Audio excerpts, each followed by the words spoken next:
আসসালামু আলাইকুম। Hello viewers. তো আশা করছি সবাই ভালো আছেন। এক্স-রে নিয়ে সিরিজ আকারে ভিডিওগুলো বানাচ্ছি ইনশাআল্লাহ।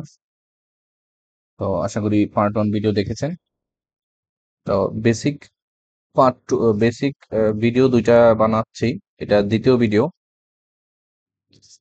পার্ট 1 ভিডিওতে আমরা পড়েছি, আশা করি বুঝতে পেরেছেন। এই পার্ট 2 ভিডিওতে আমরা যে বিষয়গুলো পড়ব তার মধ্যে লাংফিল্ডস এর যে জোনস, এটা একটা বিষয় আমাদের জানতে হবে। জোনস আমরা কেন বলতে চাই, ইউজুয়ালি আমরা যখন অ্যানাটমিতে পড়েছি, অ্যানাটমিতে আমাদেরকে পরে লোব অনুযায়ী পড়ানো হতো যে রাইট লাংসে ৩টা লোব, ২টা ফিশার থাকে, লেফট লাংসে ২টা লোব, একটা অবলিক ফিশার থাকে।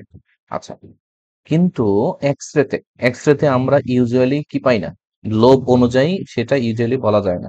আমরা ইউজুয়ালি স্যাররা যেটা শুনতে চাই যে আমি একটা অ্যাবনর্মালিটি বলছি, এই অ্যাবনর্মালিটিটা লাংসের কোথায় আছে আমাকে লোকেশন সহ বলতে হবে। হ্যাঁ, ওই লোকেশনটা বলার জন্য আমাদেরকে এই জোনস অফ দ্য লাংফিল্ড সম্পর্কে আইডিয়া থাকতে হবে। ইউজুয়ালি ৩টা জোনে ভাগ করা হয়, upper zone, mid zone, lower zone. তাইলে আমরা যদি একটু দেখি যে আপার জোন কিসের উপর ডিপেন্ড করে ভাগ করা হয়। আমরা রিপ কাউন্টিং করছি পার্ট 1 ভিডিওতে, রিপ কাউন্টিং করেছে। রিপ কাউন্ট ২ ভাবে করা যায় বলছি, অ্যান্টিরিয়রলি করা যায় এবং পোস্টেরিয়রলি করা যায়। অ্যান্টিরিয়রলি রিপ কাউন্ট করার জন্য বলছি যে পেরিফেরি দিয়ে, অর্থাৎ এই পেরিফেরি দিয়ে আপনি আগাবেন, ঠিক আছে। আচ্ছা, তাহলে ওইটাই যদি আমি দেখি যে এটা ফার্স্ট রিব, এটা সেকেন্ড রিব। এই যে সেকেন্ড রিবের যেই লোয়ার বর্ডার আছে, সেকেন্ড রিবের লোয়ার বর্ডার, এই সেকেন্ড রিবের লোয়ার বর্ডারের উপরের যে অংশটুকু লাংসের, এইটা হচ্ছে আমাদের আপার জোন। আচ্ছা, তাহলে lower border of the second rib, এটা হচ্ছে থার্ড রিব, এটা ফোর্থ রিব। এই যে lower border of the fourth rib, এই lower border of the fourth রিবের উপরে যে অংশটুকু, এটা হচ্ছে মিড জোন। আর rest of the lung fields, this is lower zone. তাহলে আপার জোন হচ্ছে সেকেন্ড রিবস এর লোয়ার বর্ডার পর্যন্ত, মিড জোন হচ্ছে ফোর্থ রিবের লোয়ার বর্ডার পর্যন্ত, rest of the লাংফিল্ড lower zone. তাহলে এখন আপনি কোনো রেডিও ওপেক শ্যাডো বা রেডিও মানে যে কোনো শ্যাডো আপনি যদি এই যেই জোনে পান ওইটা বলবেন আপনি, যে অনেক সময় radio Lucent, hyper Lucent shadow আপনি পেতে পারেন, বা রেডিও ওপেক শ্যাডো, বা যেটাই পান, যেই অ্যাবনর্মালিটিটা পান, সেটা যেই জোনে পাওয়া যাচ্ছে, upper zone, mid zone or lower zone, তখন আমরা ওইটাকে কি বলবো, জোন। এখানে এগুলোই লিখে রাখছি, জাস্ট একটু দেখে নিলেই হবে। আমি বুঝাই দিলাম, আশা করি বুঝতে পারছেন। ওকে, এখন এখানে এখানে একটা কথা আছে। কথাটা হচ্ছে, ইউজুয়ালি যেহেতু ফিশার গুলো আমাদের ভিজিবল না এক্স রেতে, সেজন্য আমরা লোব বলতে পারি না যে এটা আপার লোব, এটা লোয়ার লোব, ঠিক আছে। কিন্তু যেহেতু আহ, যদি এরকম হয়, যদি এইরকম হয় যে লোকাল কোনো ইনফ্লামেশন বা ইনফেকশন যেটা ফিশার দিয়ে ডিমার্কেটেড করে ফেলছে, অর্থাৎ ওই ফিশারের নিচে আসেনি, ঠিক আছে, তাহলে কি হবে ঘটনাটা, ঘটনাটা হবে এরকম একটা ফিশার লাইন দেখা যাবে, এরকম একটা লাইন দেখা যাবে।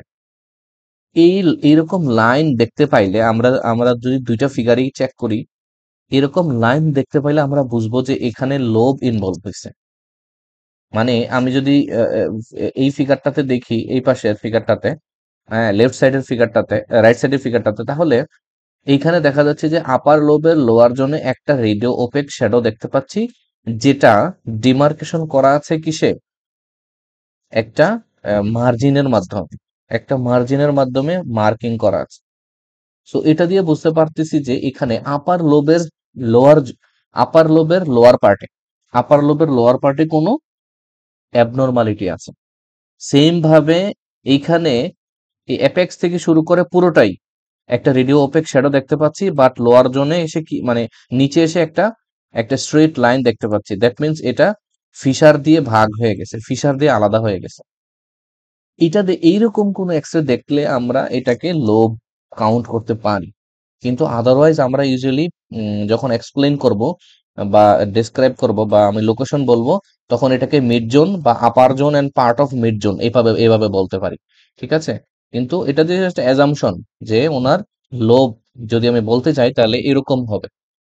আশা করি বুঝতে পারছি। ইউজুয়ালি জোন বলাই ভালো, তবে লোভ দেখতে এরকম হয়, এটা আমি বললাম আর কি। ঠিক আছে, ওকে। এরপরে আমাদের আরেকটা ইম্পর্টেন্ট বিষয় হচ্ছে অনেক সময় আমরা কিছু নর্মাল বিষয়কে অ্যাবনর্মাল চিন্তা করে ফেলি।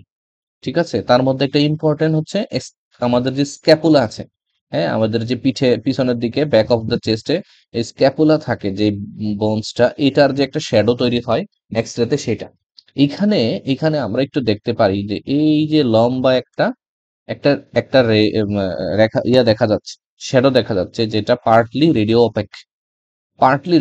এখন এখানে কি ঘটনাটা ঘটছে, ইজিলি বোনসের কারণে আমাদের রেডিও ওপেক শ্যাডো পাওয়া উচিত, কিন্তু বোনসের সামনে আছে বাতাস।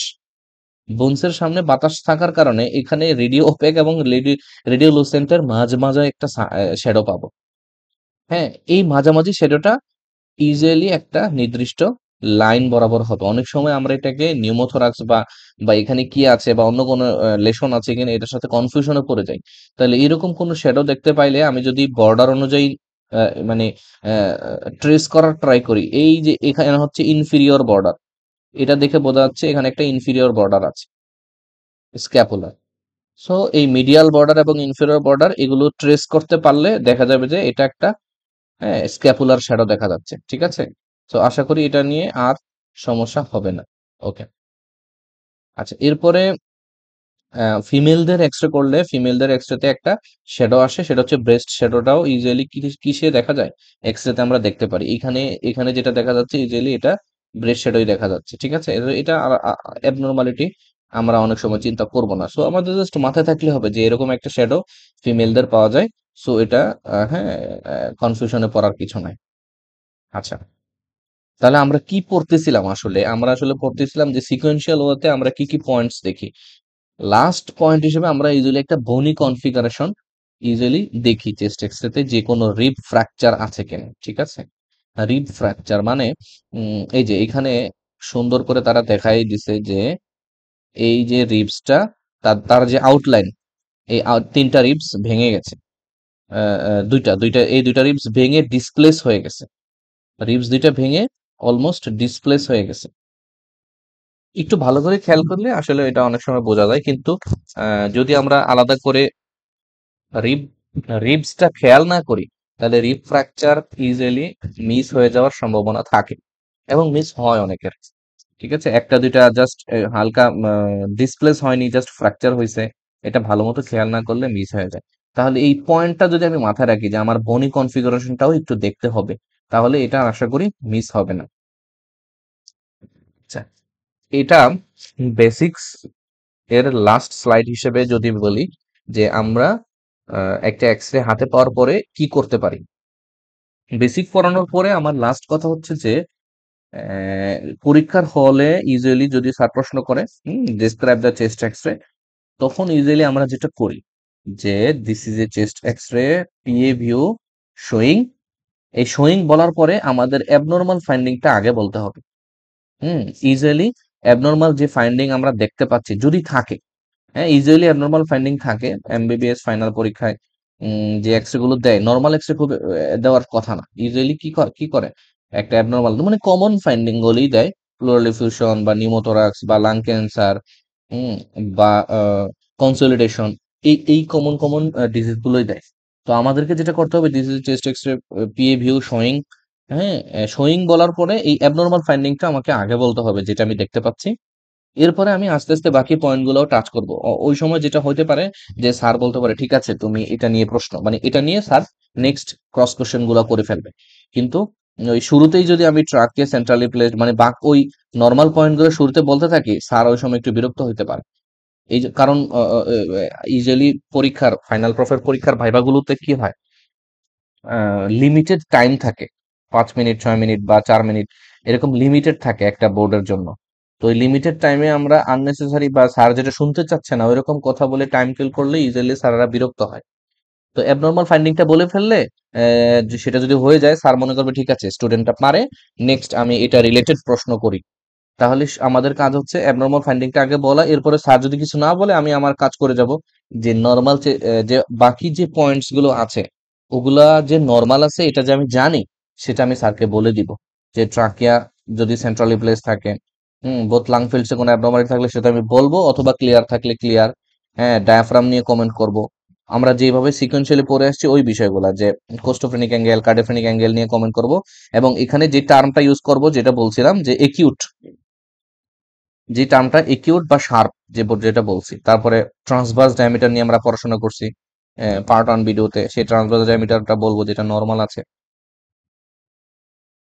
সর্বশেষ যেটা বললাম যে ভনি কনফিগারেশন, যে কোনো মানে স্কেলেটাল অ্যাবনরমালিটি আমরা দেখতে পাচ্ছি না, এটা নর্মাল আছে, ঠিক আছে। আচ্ছা, তাহলে এইভাবে যদি আমি আগাই, আশা করি আমার ইনশাল্লাহ এক্সরেতে কোনো ফাইন্ডিং মিস হবে না। হ্যাঁ, তো পার্ট 1 ভিডিওটা বড় হয়ে গিয়েছিল, পার্ট 2টা আশা করি মোটামুটি এতটুকু আমি পার্ট এবং পার্ট 2 মিলে আশা করি যদি ভিডিওটা দেখেন মোটামুটি একটা বেসিক একটা আইডিয়া হলো। এরপরের ভিডিওগুলোতে আমরা চেষ্টা করব যে ইয়ে করার, ডিজিজ ডিজিজ ওয়াইজ আলোচনা করার, ডিজিজ ওয়াইজ ধরে ধরে, হ্যাঁ, সেটা ফাইন্ডিং কি, হাই ডিফারেন্সিয়ালস গুলো কি হয়, বা এই একই রকম ফাইন্ডিং অন্য কি কি ডিফারেন্সিয়ালস হইতে পারে, সেগুলো আমরা কিভাবে আলাদা করি বা কি কি কারণে বাদ দেই, সেই বিষয়গুলো নিয়ে কথা বলবো। আশা করি দেখবেন। ভালো থাকেন, সুস্থ থাকেন। আসসালামু আলাইকুম।